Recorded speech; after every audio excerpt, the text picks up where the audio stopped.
I came home early and froze in the doorway, my 17-year-old daughter sitting on my husband's lap, sobbing into his chest like a child.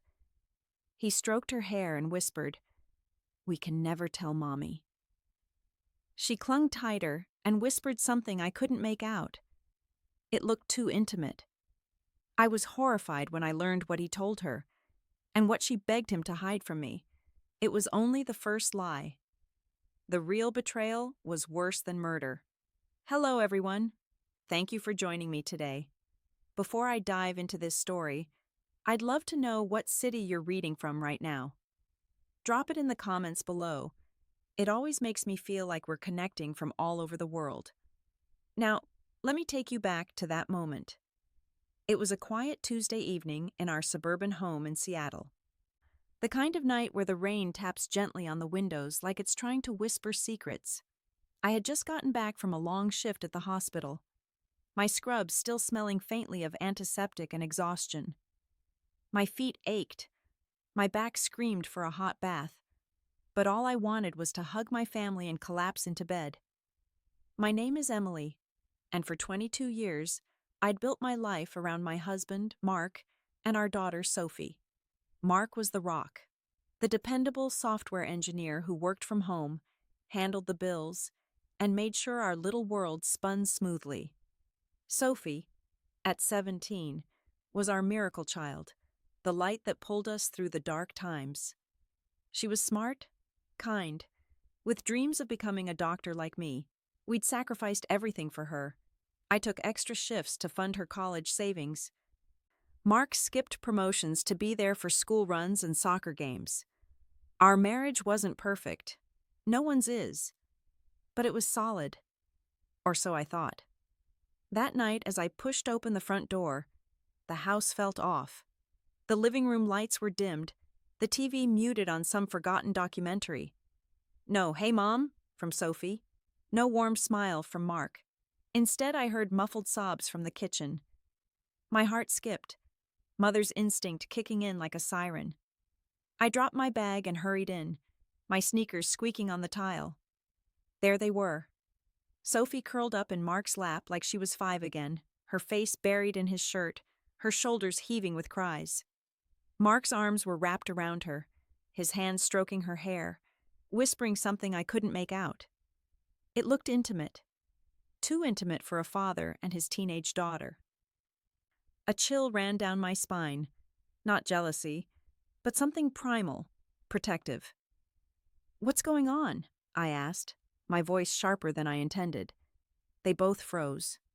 Sophie's head snapped up, her eyes red-rimmed and wide with panic. Mark's face drained of color, his grip on her tightening for just a second before he let go. "Nothing, Em. Just girl stuff. Periods, boys, you know." He forced a laugh, but it fell flat. Sophie nodded too quickly, wiping her tears. "Yeah, Mom, it's fine. I'm okay." But her voice cracked, and she wouldn't meet my eyes. I didn't buy it. Not for a second. But I was bone-tired, and they both clammed up like a vault. I hugged Sophie, felt her tremble, and let it go. For then. "Okay, if you say so. Dinner's in the fridge. I'm hitting the shower." As I walked away, I glanced back. They were whispering again. Sophie's hand clutching his sleeve like she was begging. My stomach twisted. What could make my strong, independent daughter cry like that?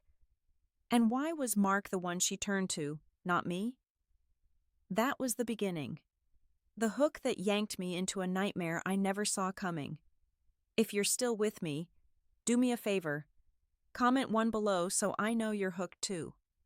Because trust me, it's worse than you think. What Mark told Sophie that night wasn't just a secret. It was a betrayal that shattered our family from the inside out. And what she begged him to hide? It would expose lies buried for years, crimes I never imagined, and a web of deception that nearly destroyed us all. Looking back, the signs were there, like faint cracks in a dam before the flood. But isn't that always how it goes? You ignore the drips because life's too busy, too full of love and routine to question the foundation. Mark and I met in college, back in the late 90s. He was the quiet guy in my computer science elective, the one who fixed my laptop when it crashed during finals. I was the ambitious nursing student, always buried in textbooks.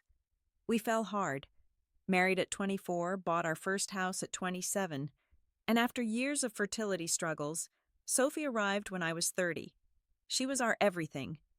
I worked my way up to head nurse at Seattle General, pulling 12-hour shifts to keep us afloat. Mark? He freelanced as a developer, making good money but always home for Sophie. He handled the finances, bills, investments, our retirement fund. "You've got enough on your plate, Em," he'd say with that easy smile. "Let me take care of this." And I did. I trusted him completely. Why wouldn't I?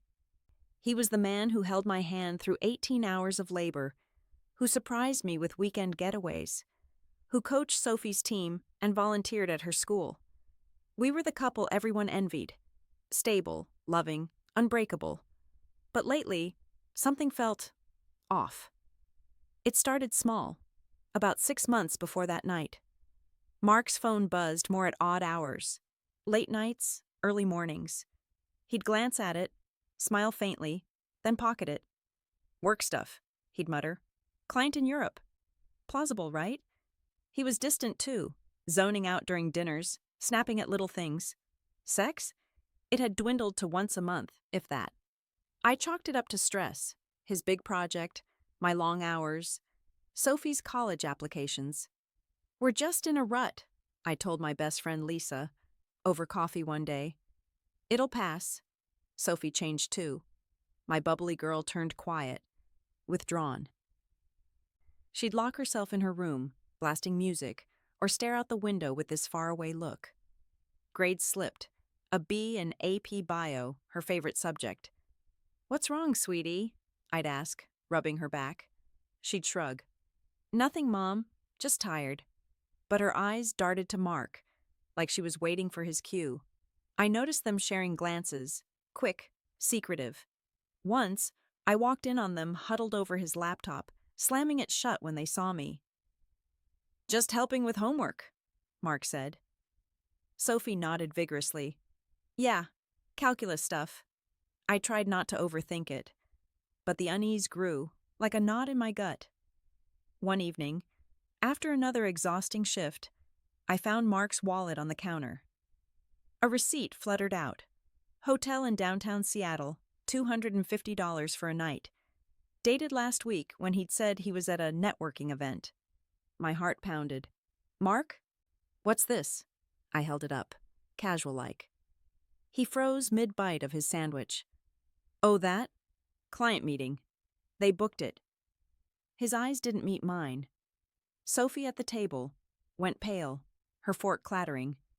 "Dad, She started, then stopped. "What, hun?" I asked. She shook her head. "Nothing." That night I lay awake, Mark snoring beside me, my mind racing. Was he cheating? With who? And why did Sophie look so guilty? The next clue hit like a slap. I was doing laundry, pulling clothes from the dryer, when I found a lipstick stain on Mark's collar. Deep red, not my nude shade. My hands shook as I held it up to the light. "Mark!" I called him down. He sauntered in, saw it, and laughed. "Must be from hugging Aunt Karen at brunch last weekend. You know how she is." Aunt Karen? She wore pink. But I let it go. Again. Doubt crept in. Was I paranoid? Overworked? Menopausal? Then came the financial red flags. Our joint account app pinged. $500 withdrawn, cash, then $700. 2 days later. "Groceries? Home repairs?" I asked Mark. He shrugged. "Yeah, plumber for the sink." But the sink was fine. I logged into our investment portfolio, something I rarely did since he managed it. Balances looked okay, but transactions showed odd transfers. $2,000 to an unknown account, labeled consulting fee. My nursing brain kicked in. Pattern recognition. This wasn't right. I confided in Lisa. Something's up with Mark. Money's moving, he's secretive, and Sophie's acting weird too. Lisa, ever the pragmatist, suggested, talk to her alone. Kids sense tension. So I did. The next day, while Mark was at the gym, I sat Sophie down in her room. Posters of medical charts and pop stars stared back at us. Sweetie, what's going on? You can tell me anything. She burst into tears. Mom, I can't. I promised. Promised who? My blood ran cold. Promised Dad? She nodded, sobbing. He said it's adult stuff, that it'd hurt you. I pulled her into a hug, her body rigid. Whatever it is, we face it together. But she clammed up, begging me to drop it. Please, Mom, just trust me. Trust? That word stung. That night I couldn't sleep. I slipped downstairs, grabbed Mark's phone from the charger. Passcode. Sophie's birthday. Unlocked. Messages app. Top chat. Laura. Heart emojis. Can't wait for tonight. Miss you. From him. Her reply. Me too, baby. Room 412. As usual. Laura. My sister's name? No. Laura was my coworker, the young nurse I'd mentored. But wait. The profile pic. Blonde hair, familiar smile. Oh God. It was Laura Jenkins, Sophie's soccer coach, the woman we'd invited to barbecues, who I'd called a friend. My hands trembled as I scrolled. Months of texts. Love you. When can we tell her? Soon, I promise. Tell me? My world tilted. But then a photo. Them kissing in a park. Timestamp. Last month. And worse, transfers via Venmo. $500, $700. For the apartment deposit, one note said. He was funding a secret life? I nearly confronted him then, phone in hand, but Sophie appeared in the doorway, eyes wide. Mom, what are you doing? I hid the screen. Nothing, hun. Go back to bed. She lingered, whispering, Don't tell Dad I saw you. Saw me? My mind reeled. The next day I called in sick, first time in years. Hired a PI, discreetly. Follow my husband, I said. I think he's cheating. The PI, a gruff ex-cop named Tom, nodded. Give me a week. It felt surreal, like a bad movie. But I needed proof. For me. For Sophie. While waiting, the tension at home thickened. Mark was sweeter than ever. Flowers, my favorite takeout. Guilt? Sophie avoided me, sticking close to him. One afternoon, I overheard them in the garage. Can't keep this from Mom forever, Sophie whispered. Mark. Just a little longer, kiddo. It's for the best. My blood boiled. What was it? Tom called 3 days later. Meet me at the coffee shop. You won't believe this. I went, heart hammering. He slid over a folder. Photos. Mark and Laura, checking into a hotel. Kissing in his car.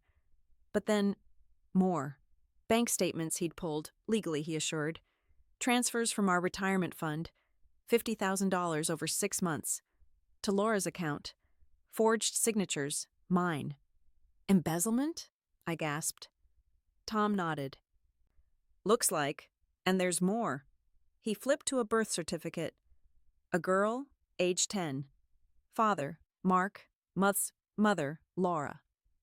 Secret child, Tom said. Lives with Laura's mom. Mark visits weekly. The room spun. Not just an affair, a whole other family, stealing from us to fund it. And Sophie, did she know? That night in the kitchen, her tears, had he told her? Begged her to hide it? I confronted Sophie first, alone. What did Dad tell you? She broke. He has another daughter, Mom. With Coach Laura. He made me promise not to tell. Said it'd break your heart. She sobbed. He said he's leaving us. For them. But he swore he'd take care of me. Leaving? My rage ignited. But I held her. It's not your fault. Inside, I plotted. This wasn't ending quietly. Mark had betrayed us all, emotionally, financially, criminally. The wedding, Sophie's 18th birthday party next month, the whole family invited. That's where I'd expose him. With proof. With police. If this is hitting home, comment justice below. Because the twists, they get darker. Hang on. This is just the start. Word count, 1987. I didn't sleep for the next 72 hours. My eyes burned, my hands shook holding coffee cups, and every time I closed my lids, I saw that birth certificate. Ava Grace Jenkins. Born March 14th, 2015. Father, Mark Alexander Thompson, 10 years old. 10 whole years he'd been living a second life while I worked double shifts to pay for Sophie's braces, her private SAT tutor, our Seki future. Tom, the PI, became my shadow. I paid him in cash pulled from the emergency envelope I kept hidden in the linen closet. Money Mark didn't trust Mark with anymore. Every morning he texted updates. Every night he emailed folders heavier than the last. Week 1 discoveries. 38 hotel receipts in 14 months. Always the same downtown Marriott. Always room 412. $187,000. Total siphoned from our Vanguard retirement account. He'd forged my e-signature on withdrawal forms using an old PDF I'd signed for Sophie's college application. A second phone. Burner. Hidden in the false bottom of his briefcase. Tom photographed it. 4,200 texts to Laura in the last year alone. Photos of Mark at Ava's soccer games, pushing her on swings, kissing Laura in the bleachers while Sophie sat at home waiting for her weekend dad to help with calculus. Week 2 discoveries, the ones that made me vomit in the hospital parking garage. Mark had taken out a $300,000 life insurance policy on me 6 months ago. Beneficiary, Laura Jenkins. He'd been researching accidental overdose scenarios on his work laptop. Nurses die from fatigue-related accidents all the time, right? Laura was pregnant again. 12 weeks. Mark's texts. Once the policy pays out, we can buy the lake house. You, me, Ava, and the new baby. Emily's shifts are killing her anyway. And the worst, a recorded phone call Tom captured with a legal one-party consent device. Mark's voice, calm and cold. Sophie's starting to ask questions. If she talks, we move the timeline up. I can make it look like Emily mixed her meds wrong. Everyone knows how exhausted she is. I played that clip on loop in my car until I memorized every breath he took. My husband wasn't just cheating. He was planning to murder me for $500,000 and a younger family. Sophie didn't know the half of it yet. I protected her from the darkest parts, but I needed her help. One night, after Mark left for his late client call, I sat her down in the treehouse we'd built when she was 8. Rain drummed on the cedar roof like frantic Morse code. "Baby," I whispered, "I know about Ava. I know about the money. And I know he asked you to keep it secret." Her face crumpled. "He said if I told you he'd never forgive me, that you'd hate me for knowing." "I could never hate you." I cupped her tear-streaked cheeks. "But we have to stop him before he hurts someone. Before he hurts me." She stared, eyes huge. "He wouldn't." "He already has a plan, Soph. I have proof." I played her the overdose clip. She aged 10 years in 10 seconds. Then something hardened behind her eyes. The same steel I see in the mirror every day. "What do you need me to do?" That was the moment my gentle daughter became my co-conspirator. We built the trap together. First, Sophie wore a wire. Tiny recorder in her drama club friend lent her. She cried on cue, real tears this time, and begged Mark to tell her the truth one more time. He spilled everything in our living room while I listened from the garage, fists clenched so tight my nails left half-moons in my palms. Mark's confession, recorded 11:47 p.m., Thursday. "I never meant for it to go this far, Soph. Your mom and I, we grew apart. Laura understands me. Ava needs a father full-time. And the money, your mom makes good money, but nurses burn out. I was trying to secure something for all of us. Once Emily's gone. Gone? Sophie's voice cracked perfectly. An accident. Painkillers, long shifts. It happens. The insurance pays out. Laura and I take you girls somewhere new. You'll love your little sister. Ava already calls you Big Sis in her prayers. Sophie came out shaking, recorder burning a hole in her hoodie pocket. She handed it to me without a word. We didn't sleep that night. We planned. Tom kept digging. We needed ironclad, public proof evidence. Week 3 discoveries. Mark had drained Sophie's college fund too. $92,000 into a custodial account he'd quietly transferred to his sole name. He'd forged my medical power of attorney, giving Laura authority if I became incapacitated. Laura had been posting ultrasound photos on a private Instagram.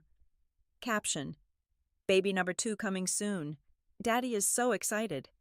Tagged a burner account with Mark's initials. And the final gut punch: DNA results. Tom rushed. Ava wasn't just Mark's daughter. She was conceived while I was pregnant with Sophie. He'd cheated the entire time I carried our child. I wanted to burn the house down with him in it. Instead, I printed everything. Hundreds of pages. Bank records, texts, photos, the forged documents, the life insurance policy, the recorded confessions. I made 10 identical packets.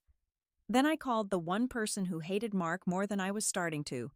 His own mother, Barbara. Barbara answered on the first ring. Emily, it's midnight. Barbara, I need you to listen and not hang up. I emailed her the lightest packet.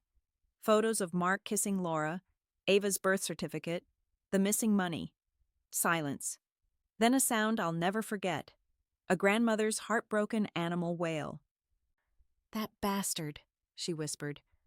My granddaughter has a sister she's never met? Barbara, Sophie's 18th birthday party is in 3 weeks. The whole family flies in. I need you to act normal until then. Can you do that for Sophie? For Ava? A beat. I'll do it for you, Emily. You're the daughter he never deserved. Click. Another soldier recruited. We set the date. Saturday, June 14th. Sophie's 18th at the Lake Union Crew Boathouse. 120 guests, string lights, catered dinner, the works. Mark had insisted on paying for as a surprise. He'd even rented a projector for the sweet father-daughter slideshow he was supposedly preparing. Perfect. Sophie and I rehearsed every night after he fell asleep. I taught her how to keep her face neutral when he hugged her goodnight. She taught me how to smile while planning the annihilation of the man I'd loved for half my life. Tom installed hidden cameras in the boathouse a week early. Legal, because I co-signed the rental. We tested the projector feed. We timed the police response. 2 plainclothes detectives would be sipping punch among the guests, ready to cuff him the second the final slide dropped. I also did something I'm not proud of, but I'd do again in a heartbeat. I befriended Laura, sent her a text from a burner. Hey, it's Emily. Mark says you two are close.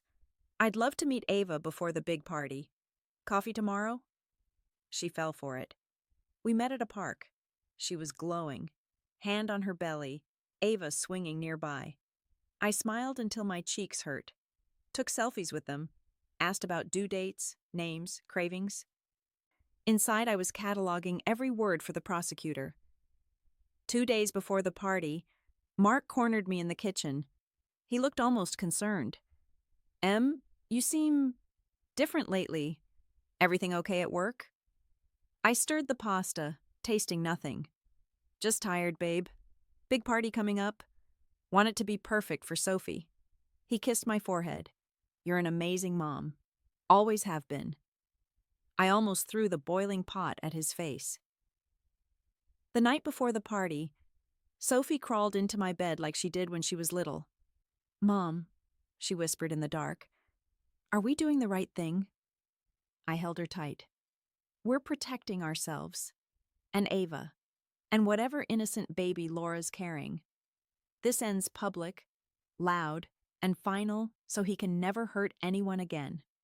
She nodded against my shoulder. I love you. I love you more than life, baby girl. If you're still here breathing with me, comment, I'm ready below.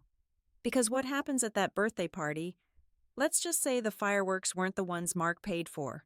The devil himself walked into that boathouse smiling, wearing the new linen shirt I'd bought him for Father's Day, carrying a giant pink balloon that said, Happy 18th Soph. He had no idea the countdown had already started. The boathouse, 6:47 p.m., June 14th, Sophie's 18th.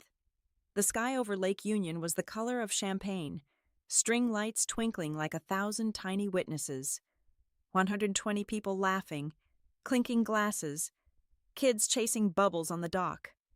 Mark stood in the middle of it all, proud peacock in his linen shirt, arm around Sophie's shoulders for the photographer. Smile, princess. Biggest day of your life. Sophie's smile was perfect. Practiced, deadly. I stood 10 feet away in the emerald dress she'd picked out for me, clutching a glass of untouched Prosecco, heart jackhammering so hard I was sure the microphone hidden in my bra would pick it up. 7:02 p.m. Dinner served. Mark gave the toast everyone expected. To my incredible daughter Sophie, who has made me the proudest father on earth, and to my beautiful wife Emily, who gave me the greatest gift a man could ask for. Cheers, applause, cameras flashing. He kissed my cheek like nothing was wrong. I tasted bile. 7:28 p.m. Cake time. The lights dimmed for the surprise slideshow Mark had supposedly spent weeks preparing. He took the mic, beaming. Before we sing, I put together a little trip down memory lane. Sophie, this one's for you, kiddo. Sophie squeezed my hand under the table. I squeezed back twice. Our signal, 7:31 p.m. The projector flickered on. First slide, baby Sophie in Mark's arms. Hospital 2007, Oz from the crowd. Second slide, Sophie's first steps. Third slide, Sophie losing her first tooth. Fourth slide, Mark on one knee in our wedding day. Everyone melting. Then the screen glitched. Mark frowned, confused. The lights cut completely. A single spotlight hit the stage where I now stood. I took the microphone from his limp hand. My voice didn't shake. Not once. Hi, everyone. I'm Emily Thompson. Most of you have known me for 20-plus years. You've been to our barbecues, our hospital fundraisers, our Christmas Eves. You trusted Mark with your taxes, your kids' college funds, your secrets. Tonight I'm going to return the favor and tell you one of his. Gasps rippled. Phones came out. Slide 1. My slideshow now. A photo of Mark and Laura kissing in the Marriott lobby, time-stamped. I let it sit for 5 full seconds. That's Laura Jenkins, Sophie's former soccer coach. Some of you know her. Slide 2. Hotel receipt, $250, room 412, then 20 more receipts in rapid succession. The room started murmuring. Slide 3. Ava Grace Jenkins, age 10, birth certificate. Father, Mark Alexander Thompson. Barbara, his own mother, let out a broken sob from the front table. Slide 4. Bank records, $187,000. Drained from our retirement. Arrow pointing to Laura's account. Slide 5. The forged withdrawal forms with my signature, side by side with the real one. A forensic handwriting expert's letter stamped, fraud. Slide 6. The $300,000 life insurance policy on me. Beneficiary, Laura Jenkins. Effective date, 6 months ago. Slide 7. Screenshot of Mark's Google search history. How much oxycodone is fatal for 135 palmosas, woman. Mixing fentanyl with Ambien undetectable. Nurse overdose statistics. The room went dead silent except for someone's glass shattering on the hardwood. I clicked again. Audio filled the boathouse. Mark's own voice. Crystal clear. Once Emily's gone, An accident, painkillers, long shifts. It happens. The insurance pays out. Laura and I take you girls somewhere new. Phones were shaking now. People crying. A few men stood up like they might charge the stage. Mark finally found his voice. Emily, what the hell is this? You're sick. You need help. He lunged for the laptop. Two plainclothes detectives stepped out of the crowd and caught his arms. Mark Thompson, you're under arrest for conspiracy to commit murder, wire fraud, forgery, and grand larceny. Cuffs clicked. Loud, final. But I wasn't finished. I clicked to the last slide. A live feed from the parking lot. Laura, very pregnant, trying to sneak out the side door with Ava. Uniformed officers intercepting her. Ava screaming, "Daddy!" as Laura is cuffed too. Charges, conspiracy, accessory, fraud. Mark's knees buckled. He looked up at me, mascara of lies running down his face. Please, the girls." I leaned down so only he could hear. "The girls will be just fine. Without you." I turned back to the crowd. Some of you lent Mark money for investments. You'll find envelopes on your tables with account numbers to file claims. Barbara has already contacted the FBI white-collar division. Every dollar is being traced. Then I looked straight at Sophie, standing beside me now, chin high. I handed her the mic. Sophie's voice was steady steel. For 10 years, my father had a secret daughter he loved more than me. He stole my college money to pay for her private school. He planned to kill my mother so he could start over with his real family. Tonight I turn 18, and I choose my mother. The room erupted. Family rushed the stage to hug us. Others surrounded Mark, spitting words I won't repeat. His brother, Uncle Dan, actually landed one punch before the officers pulled him off. Mark was dragged out screaming my name. I didn't flinch. Outside, news vans were already pulling up. Someone had live-streamed the whole thing. By midnight, # Seattle Dad Exposed was trending worldwide. Laura gave birth in jail 2 months later. Ava was placed with Barbara temporarily. Sophie and I visit her every Sunday now. The money? Most of it recovered. The house? Sold. Proceeds split between Sophie's real college fund and a trust for Ava. Mark took a plea. 22 years, no parole for 18. Laura, 7 years, they'll be out when Ava is grown.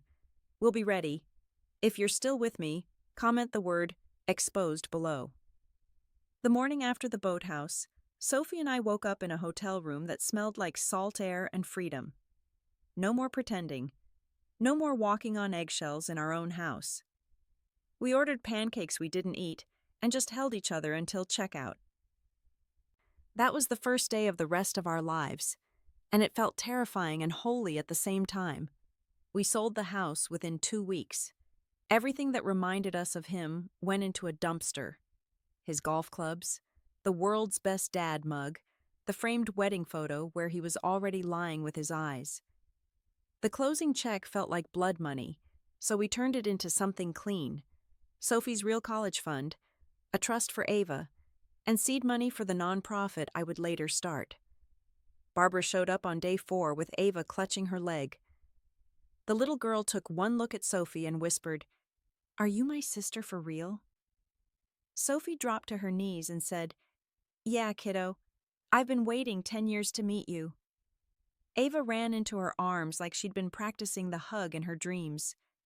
Barbara cried so hard, her mascara ran into her mouth. I opened the door wider. "Come in, all 3 of you. This is home now." We rented a small blue house on Bainbridge Island, where the fairies sound like gentle foghorns and nobody knows our last name. 4 females under one roof. Me, Sophie, Barbara, and 10-year-old Ava, trying to figure out how to be a family when the man who connected us all was in an orange jumpsuit 2 hours away. Therapy became church. Sophie and I went twice a week. Same counselor, same worn leather couch. At first we just sat in silence. Then the words came in torrents. "Sophie, I feel guilty for loving him. Me. I feel guilty for not seeing it. Counselor. Guilt is just love with nowhere to go yet. Let's give it somewhere. We learned to speak the unspeakable out loud. I admitted I had stopped liking myself somewhere around year 12 of the marriage, that I measured my worth in shifts worked and dinners cooked, and orgasms faked. Sophie admitted she had spent years trying to be the perfect daughter so he would choose us over them. We cried until we laughed at how ridiculous it was to compete with a secret child we didn't even know existed. Slowly, painfully, we practiced new sentences. I am enough even when I'm tired. I am allowed to take up space. I do not have to earn love by being convenient. Ava's therapy was play-based. She built Lego houses and then knocked them down on purpose. The therapist said that was healthy. One day, Ava built a house with 4 stick-figure girls inside and no dad. She looked up at me and asked, "Is this okay?" I told her it was more than okay. It was ours. Evenings were for rebuilding what he broke between Sophie and me. We cooked dinner together every night. No phones at the table. Just the rule that we each had to say one true thing about our day. Some nights the true thing was, I miss him. Some nights it was, I hate him. Most nights it was, I'm glad I'm here with you. Those nights tasted like garlic and second chances. Sophie started visiting Ava's school events, sitting in the bleachers where Mark once sat with Laura. She became the big sister Ava never had, braiding hair, helping with multiplication tables, teaching her how to spike a volleyball. Ava started calling me Mama M without prompting. The first time she did it, I had to excuse myself to the laundry room and cry into a towel so she wouldn't see.